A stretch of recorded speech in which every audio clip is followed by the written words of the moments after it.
बिस्मिल्लाहिर्रहमानिर्रहीम। अस्सलाम वालेकुम। कैसे हैं सब लोग? वालेकुम सलाम सर। अल्हम्दुलिल्लाह। क्या अपडेट्स हैं? सब ठीक ठाक है?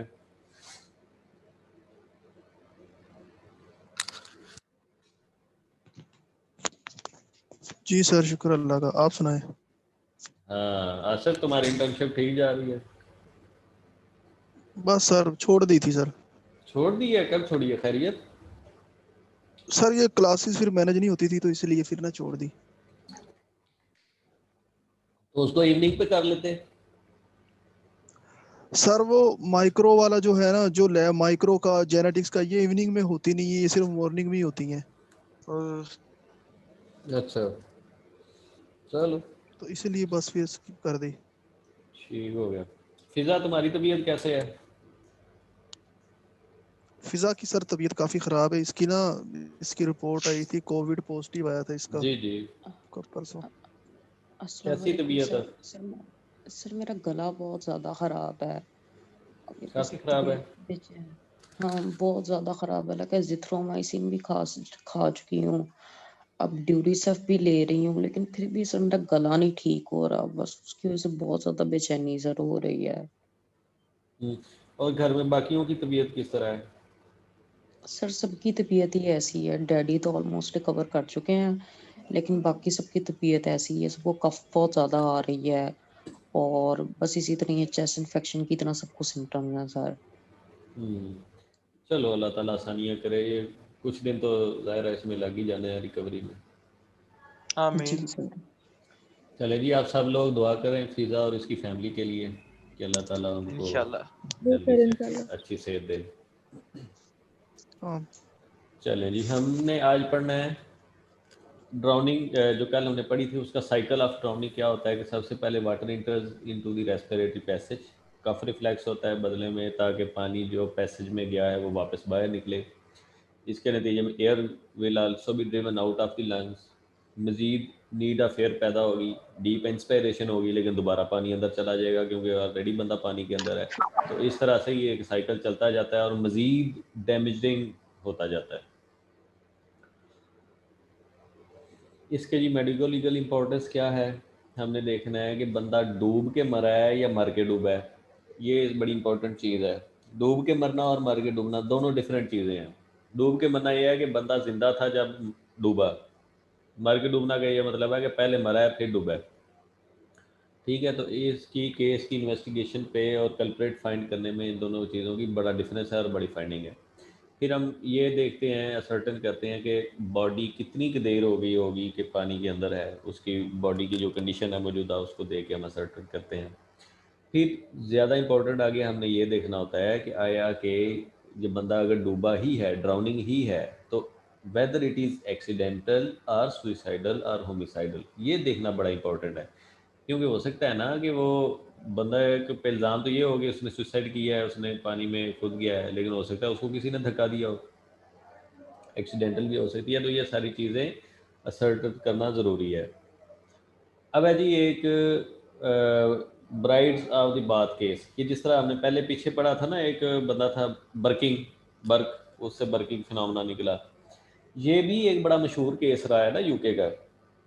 नाम से भी जाहिर है ब्राइड्स ऑफ द बाथ के जो दुल्हने हैं वो बात में। ठीक है, तो ये केस था, इसमें जो बंदा था ना वो अपनी दुल्हनों को बाथ टब में मारता था।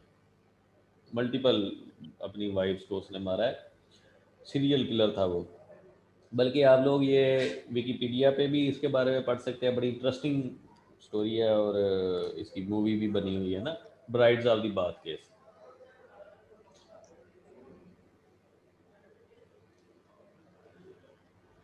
अब है जी पोस्टमार्टम फाइंडिंग्स। इसमें क्या होती हैं, फाइन फ्रॉद मिलती है नोज़ के ऊपर, ठीक है, माउथ के ऊपर, क्योंकि फ्रॉदिंग होती है, पानी जिस्म के अंदर जाता है, सोप सा बनता है। तो इट कैन बी वाइट और रेयरली ब्लड स्टेन। यूजली ये वाइट होती है लेकिन ब्लड स्टेन भी हो सकती है अगर जिस्म के अंदर या लंग्स के अंदर कोई डैमेजिंग इफेक्ट हो गया है। ठीक है, लेदर लाइक लेदर, दूसरे वाला लेदर नहीं, जो सोप का लेदर बनता है, झाग बनती है, उसकी बात कर रहे हैं कि उस तरह की ये फ्रॉदिंग बनती है। हमारे माउथ और नोज के बाहर बनती है और मतलब अंदर नज़र आती है, और it is abundant and can increase in amount with compression of the chest, और अगर हम चेस्ट को कंप्रेस करें तो ये मज़ीद हमें नज़र आ सकती है माउथ और नोज़ के ऊपर। और अगर जो मीन जो डेड बॉडी थी, अगर वो कहीं मिट्टी वाली जगह पे या कहीं पे कोई नीचे उसको मिलता है, जब ड्यूरिंग वो अपने आप को स्ट्रगल करता है बचाने की, तो प्रेजेंस ऑफ वीट, कोई जड़ी बूटी, कोई मड वगैरह, कोई मिट्टी, कोई और चीज़, वो हाथों में या नॉस्ट्रल्स में इस तरह से हमें वो भी मिल सकती है, वो भी नज़र आ सकती है। अब है जी क्यूटिस एंड सेरेना, इसको हम गूज स्किन भी कहते हैं। होती क्या है जी, due to spasm of the arrector pili muscles, जो हमारी स्किन के ऊपर हेयर्स हैं उनके बेस पे ये मसल्स होते हैं, इरेक्टर पिलाई मसल्स, ठीक है। उनका स्पैज्म होता है, मीन वो थोड़े से जो मसल्स हैं वो बालों को सीधा कर देते हैं स्किन के ऊपर, due to the exposure to cold water at the time of the death. आपने देखा होगा सर्दियों में, अभी भी देखा जा सकता है रात को, अब अगर अब आप सर्दी में आपने कवर नहीं किए हुए अपने हैंड्स और जो बाजू वगैरह है कवर नहीं किए हुए, तो सर्दी में कुछ देर आप रखेंगे तो आप देखेंगे स्किन के ऊपर थोड़े थोड़े से उभार बन जाते हैं बालों की बेस पे, हेयर्स की बेस पे। इसको गूज बम्प्स भी कहते हैं, स्किन के ऊपर गूज बम्प्स जो बनते हैं उनकी बात हो रही है। तो अगर बॉडी ठंडे पानी में है तो ये भी बन जाएंगे। समझ आई है बात के नहीं? जी sir. Ji ji, goose bump.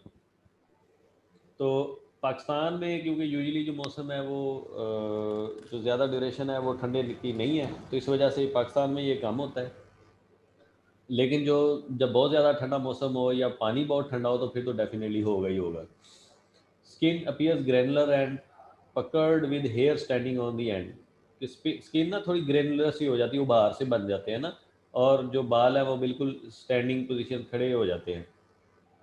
Extremities are mainly affected, जो हमारे लिम्स हैं वो ज़्यादा इफेक्टेड होते हैं, मतलब कि हमारे हाथ, बाजू, लेग्स, ये जो है ना आर्म्स, ये सारी चीज़ें ज़्यादा इफेक्ट होती हैं एज़ कम्पेयर टू अदर्स।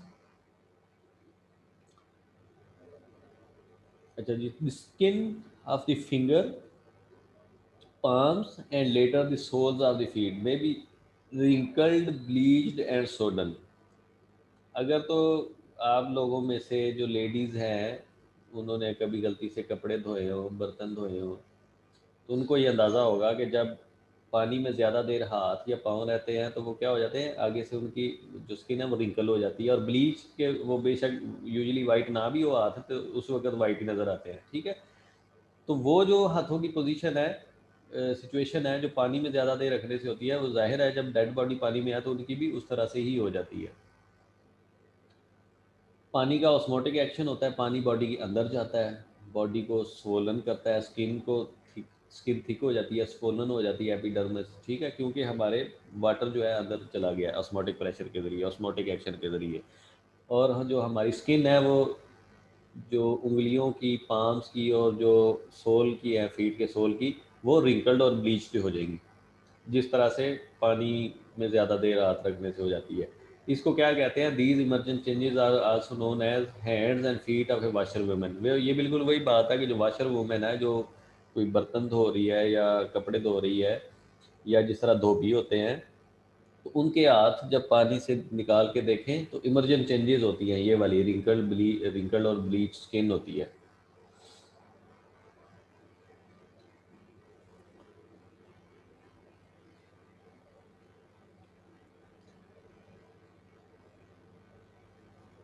अच्छा जी, हमारी बॉडी के अंदर जब डाइसेक्ट किया जाएगा तो हमें क्या नज़र आएगा, लंग्स में और रेस्पिरेटरी ट्रैक्ट में क्या नज़र आएगा? कोई बता सकता है जी क्या नज़र आएगा लंग्स और रेस्पिरेटरी ट्रैक्ट में ड्राउनिंग की डाइसेक्शन जब की जाए?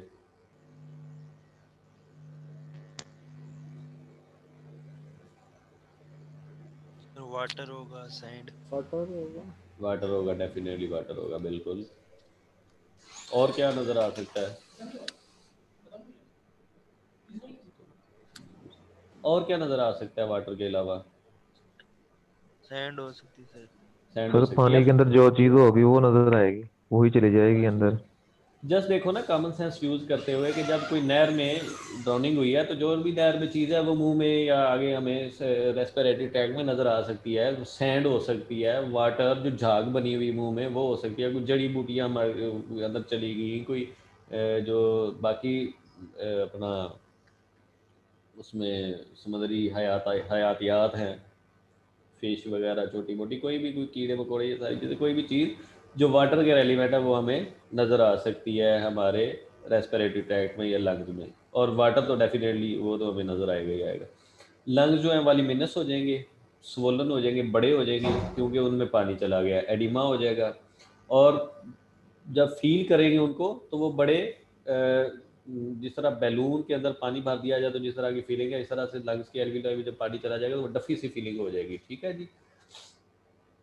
और उनके ऊपर, लंग्स के ऊपर रिब्स के निशान भी नज़र आना शुरू हो जाएंगे। क्यों रिब्स के निशान क्यों आना शुरू हो जाएंगे? कि लंग्स में पानी गया है, प्रेशर हुआ है, स्वोलन किए हैं, तो रिब्स ऊपर रिब्स है, तो इसकी वजह से वो रिब्स के निशान बन गए प्रेशर की वजह से। ठीक है। और हेमरेज जो है वो हमें नज़र आएंगे। फिर ये हो सकता है कि oozing out of blood stain frothy fluid and ballooning of the lungs is known as emphysema aquosum. अगर लंग से बाहर जो फ्लूड आ रहा है वो ब्लड स्टेन्ड है, अगर लंग्स में कोई इशू हो गया है या ऐसा ऐसा डेफिनेटली लंग्स डैमेज होंगे, तो जब जो फ्लूड बाहर निकलेगा फ्रॉदी और ब्लड स्टेन्ड होगा, उसको हम क्या कहेंगे? एम्फेसीमा एक्वोजम। क्लियर हुई बात? oozing out of blood stained frothy fluid and ballooning of the lungs is known as emphysema aqueosum। ये आपको डेफिनेशन समझ आ गई है? यस किसी को क्लियर ना हो? सर माउथ से बाहर निकलेगा फ्रूदी स्टेन फ्लूइड, मार्क्स माउथ से बाहर निकलेगा ये जी जी, ब्लड माउथ से, स्टेन। नोज से ऊज आउट होगा ना, बाहर निकलेगा, फ्रॉथिंग झाग से निकलेगी, लेकिन ब्लड स्टेन के उसमें ब्लड भी हो थोड़ा बहुत। ठीक है। और लंग्स बैलून बैलून बने हुए हो, बैलूनिंग हुई हुई हो, तो उनको क्या कहेंगे? एम्फीसीमा एक्वोजम। अच्छा जी, ये गलती से ऐड हो गया मेरा ख्याल, वेट अप टू 2 kg, ये इट्स रॉन्ग। लेकिन एक लंग का जो वेट है वो इतना हो सकता है, बॉडी का नहीं। ठीक है। कि लंग्स अप टू 2 kg तक चले जाएंगे उसमें, जब फ्लूडी वो सारा वाटर वगैरह इनटेक होगा।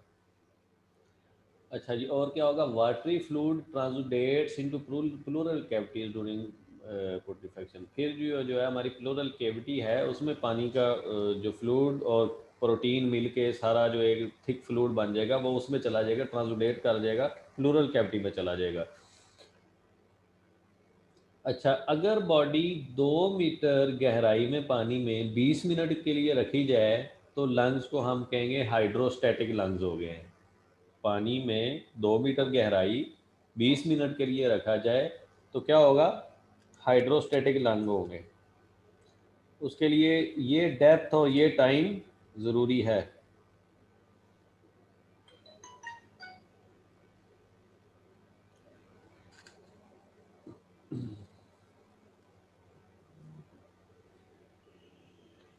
इसके अलावा हेमरेज, क्योंकि पानी चला गया सारी बॉडी के अंदर, प्रेशर डेवलप हो गया तो हेमरेज हो जाएगा मिडल ईयर और मस्टाइड ईयर सेल्स में। स्टमक और इंटेस्टाइन तक वाटर चला जाएगा। बायोकेमिकल चेंजेस क्या नज़र आएंगे? गैटलर टेस्ट किया जा सकता है। गैटलर टेस्ट जिस तरह से हमारा ESR टेस्ट है ना, erythrocyte sedimentation rate, non specific test है। ठीक है। ये भी उस तरह से नॉन स्पेसिफिक है, लेकिन ये किया जा सकता है। यूजली जो क्लोराइड कंटेंट है इन चैम्बर्स ऑफ आवर हार्ट, हमारे हार्ट के चैम्बर्स में जो यूजुअल जो नॉर्मल क्लोराइड कंटेंट की वो है 1600 मिलीग्राम पर 100 ml। ठीक है जी। लेकिन जब ये बंदा डूबेगा तो chloride will decrease by 50% in fresh water. अगर बंदा फ्रेश वाटर में उसकी ड्राउनिंग हुई है तो chloride content will be decrease by 50%, और it will increase by 40% if the person is in salt water. अगर ड्राउनिंग हुई है फ्रेश वाटर में तो उसमें क्लोराइड डिक्रीज हो जाएगा। क्यों? क्योंकि पानी जिस्म के अंदर गया है। अगर साल्ट वाटर में बंदे की ड्राउनिंग हुई है तो वो जो क्लोराइड कंटेंट है इंक्रीज हो जाएगा, क्योंकि बाहर जो वाटर है वो सारा साल्टी है, तो वो अंदर चला जाएगा साल्ट। लेकिन ये टेस्ट जो है डाउटफुल वैल्यू का है, ये मतलब बहुत ज़्यादा गोल्ड स्टैंडर्ड हम इसको नहीं कह सकते। क्यों? क्योंकि अगर किसी को हार्ट में सेप्टल डिफेक्ट्स है कि हार्ट के जो वाल्व्स हैं उसमें डिफेक्ट है, या बॉडी पुट्रीफाई हो गई हुई है, या death due to vagal inhibition है, या पानी के अंदर ऑलरेडी क्लोराइड है, तो ये इसकी वैल्यूज़ जो हैं वो वेरी कर सकती हैं। लेकिन थोड़ा सा इससे अंदाज़ा हो जाता है, इसलिए ये टेस्ट किया जा सकता है, गेटलर्स टेस्ट। डाई एटम्स ये ज़्यादा इंपॉर्टेंट हैं for drowning, diagnosis of drowning. जो ड्राउनिंग को डायग्नोज करने के लिए डाई एटम ज़्यादा इंपॉर्टेंट है। ये है जनाब microscopic unicellular LG present in the water. ये माइक्रोस्कोपिक एलजी हैं, यूनिसेलुलर होते हैं और पानी के अंदर मौजूद होते हैं यूजली, ठीक है जी। इनकी सेल वॉल इज सिलिकेशियस, ठीक है, which resist acid digestion, heat and putrefaction. इनकी जो सेल वाल है ना वो रेजिस्टेंट होती है एसिड के खिलाफ, हीट और पुट्रीफैक्शन के खिलाफ। मीन कि अगर बॉडी आपको ज़रा देर से भी मिली है तो डाई आइटम आपको फिर भी मिल सकते हैं बॉडी के अंदर, क्योंकि इनकी सेल वाल जो है वो रेजिस्टेंट टू हीट और पुट्रीफैक्शन है, और इवन एसिड को भी रेजिस्ट करती है। इनका साइज जो है 10 to 80 माइक्रोन का होता है डाई आइटम्स का। ये बड़ी इंपॉर्टेंट स्टेटमेंट है डाई आइटम्स के लिए कि only a live body with a circulation can transport diatoms from lungs to the brain और बोन मैरो। कि पानी में तो डाई आइटम मौजूद हैं, लेकिन सिर्फ जिंदा बॉडी जिसकी सर्कुलेशन चल रही है उसी में ही डाई आइटम हमारे लंग्स में और बोन मैरो तक पहुंच सकते हैं, लंग्स से ब्रेन और बोन मैरो तक पहुंच सकते हैं। मतलब क्या हुआ कि अगर कोई जिंदा बंदा पानी में गया है, ड्राउनिंग हुई है और उसकी डेथ हुई है, तो फिर डाई आइटम हमें मिलेंगे उसके ब्रेन में और उसकी बोन मैरो में। अगर कोई बंदा मरा हुआ था पहले, फिर उसको ड्राउन किया गया, फिर उसको डुबोया गया, तो उसमें डाई आइटम बोन मैरो और ब्रेन में नहीं मिलेंगे। क्यों? क्योंकि उसकी मर गया हुआ था, उसकी सर्कुलेशन खत्म हो गई हुई थी, बॉडी लाइव नहीं थी, तो डाई आइटम ट्रांसपोर्ट नहीं किए लंग्स और सॉरी ब्रेन और बोन मैरो तक। ये बात आपको क्लियर हुई है?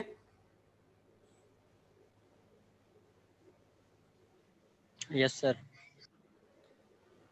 आसिफ आप बताओ कि डाई आइटम्स कौन सी बॉडी में मिलेंगे? मर के डूबे जो या डूब के मरा जो उसमें?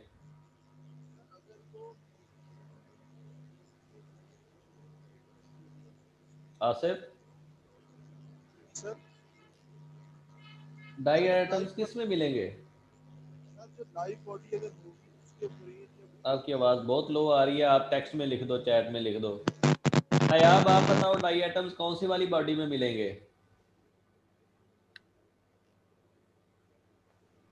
नायाब गुल। सर जो बॉडी लाइव होगी और वो ड्राउनिंग होगी जिसकी। बिल्कुल ठीक है। जॉन आप बताओ कि जो डाई आइटम है वो उस बॉडी में क्यों मिल रहे हैं जो कि लाइव थी और ड्राउन हुई, उसमें क्यों नहीं मिल रहे कि जो डेड बंदा था उसको हमने डुबोया? क्या वजह? जॉन?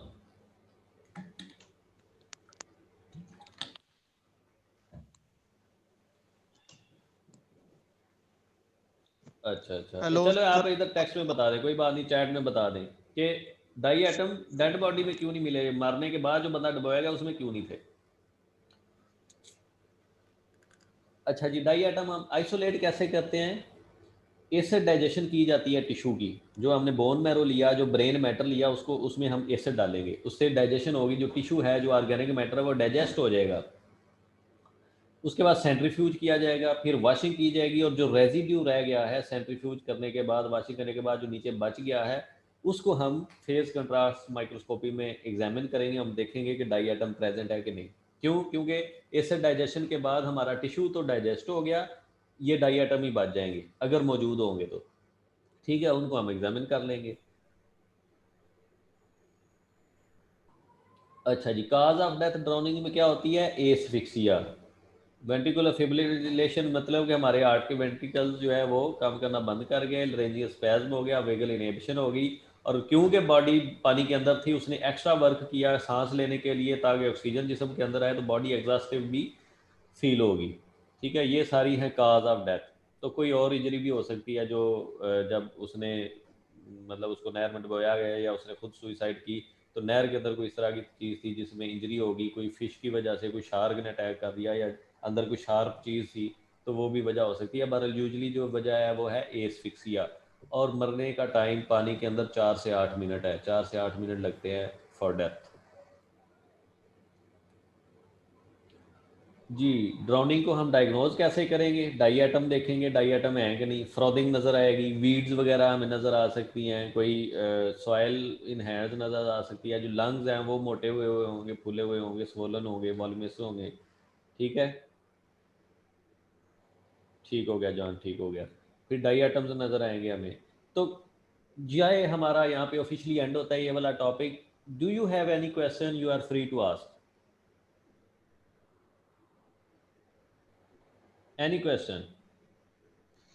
सर क्लोराइड का हार्ट के चैम्बर्स में क्या फंक्शन होता है, बता सकते हैं? क्लोराइड का हार्ट के चैम्बर में क्या फंक्शन होता है? हमारा जिस्म साल्ट बेस्ड ही है। क्लोराइड और सोडियम ये एक साइड पे होते हैं और दूसरी साइड पे होता है पोटाशियम। तो इनका जो बैलेंस है वो हमारे आयन ट्रांसपोर्ट, जो हमारी सर्कुलेशन है, जो हमारी न्यूरो ट्रांसमिशन है, जो हमारी इसमें वेसल्स हैं, उनकी जो